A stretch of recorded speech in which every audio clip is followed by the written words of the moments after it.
Thank you very much. I'll try and squeeze it in under half an hour, Presiding Officer.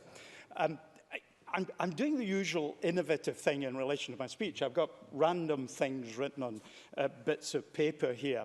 And I think it's quite illustrative to think of how public key cryptography, which I referred to last week in debate, came into being. And that was one of the authors of the original public key cryptography was a guy called Ron Rivest. He was the mathematician in the team. And he had a very restless night when he didn't really sleep very much, turning over, because they were trying to find a one-way mathematical algorithm that only worked forwards but not backwards. Don't bother to understand, just take it from me. And he actually was walking downstairs to make his breakfast in the morning, and he got down to the bottom, and he thought, I had the answer. So he had to go back upstairs and walk down again. And then he remembered what the idea was, which was a matrix transformation, if you really want to know. And he sat down at the breakfast table and he wrote the answer down. He wrote the paper, and it took him 30 minutes to come up with this problem that he'd been wrestling with for a year.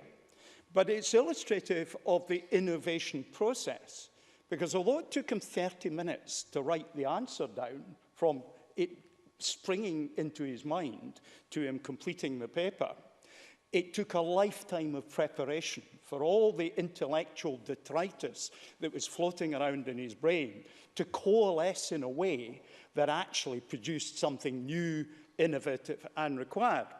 I sort of thought we probably all have favourite books. I think to myself, probably Edward Mountain, it would be Sun Tzu, The Art of War. And when we look at what Sun Tzu has to say about the art of war, on ground, where he postulates 9 territories for military engagement. And number 3 is contentious ground, which is the ground where the first of the battalions to occupy the ground is the one who will command the outcome.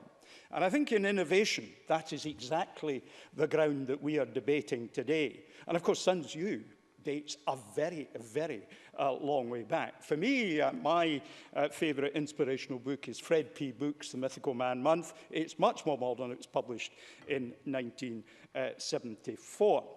I think it's worth thinking about the character of innovators.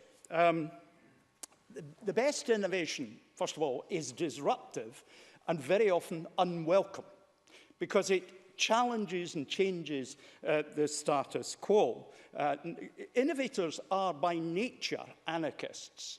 And of course, innovation is something that doesn't always go the way the innovator thought as well. When Alexander Graham Bell demonstrated the telephone in 1876, it then became a matter where politicians got engaged because, of course, communication was the purview of Royal Mail, and the Postmaster General of the time, in reaction to the invention of the telephone, said there is no need for the telephone because we have a superfluity of telegram boys.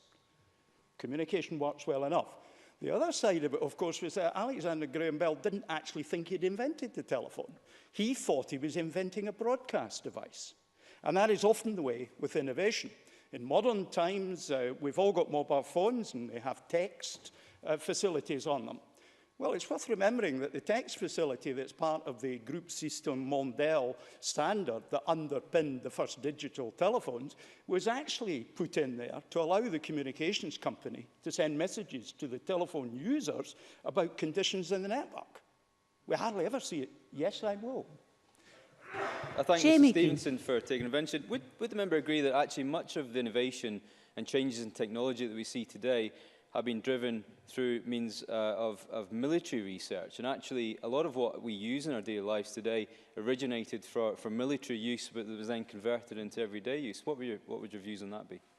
Well, I think the member's almost certainly right. For example, when in 1963 the National Aeronautics and Space Administration put out its contract for various bits of what would become the Moon Lander program, the computer for navigating the Moon Lander, they could only provide 1.4 watts of electricity.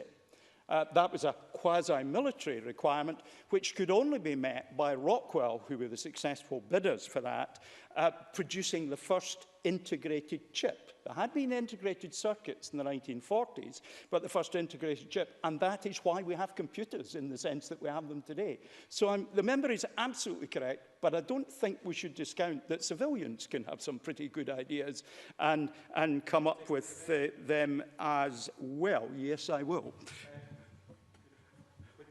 Ivan McKee.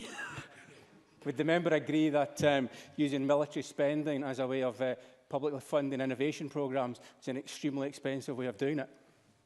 Stewart Stevenson. I think the member is absolutely correct, but I think nonetheless, in responding to my previous response, we have to acknowledge that innovation in war is a very important thing. And I want to just talk about another one that came from war. And that is a gentleman called Tommy Flowers, who was a post office engineer at the Dollis Hill Research Lab in northern London.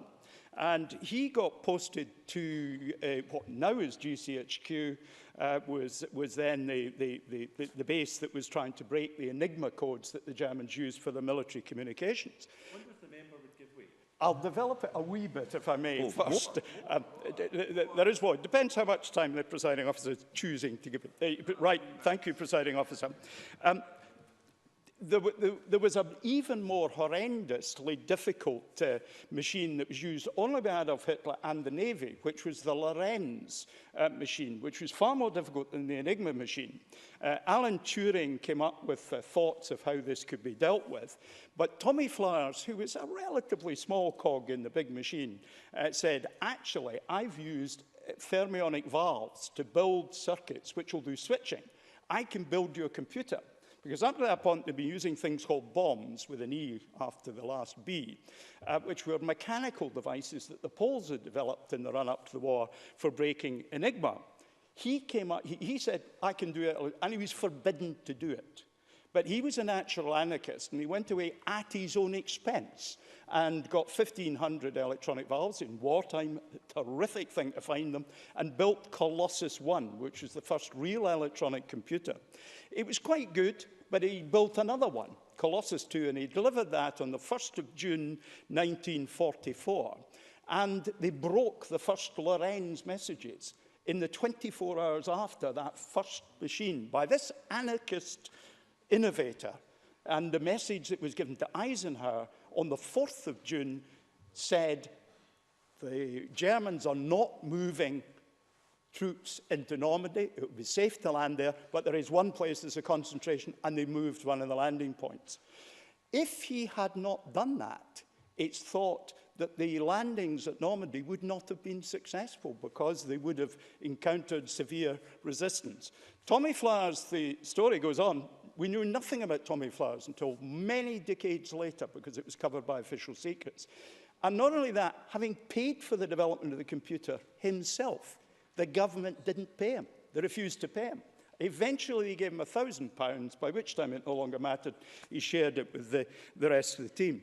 So May I interrupt you for just influences a couple of seconds, Mr. Stevenson? I'm certainly loath to do so, but what I was going to suggest was that it may now be time to come back round to the motion. 10 words. I think the important thing about innovation is that innovators have time to think, space to think, and more importantly still, people of different minds, not the same mind, with whom they can think collaboratively. And if innovative centres do anything, they have to do all these things. Presiding officer.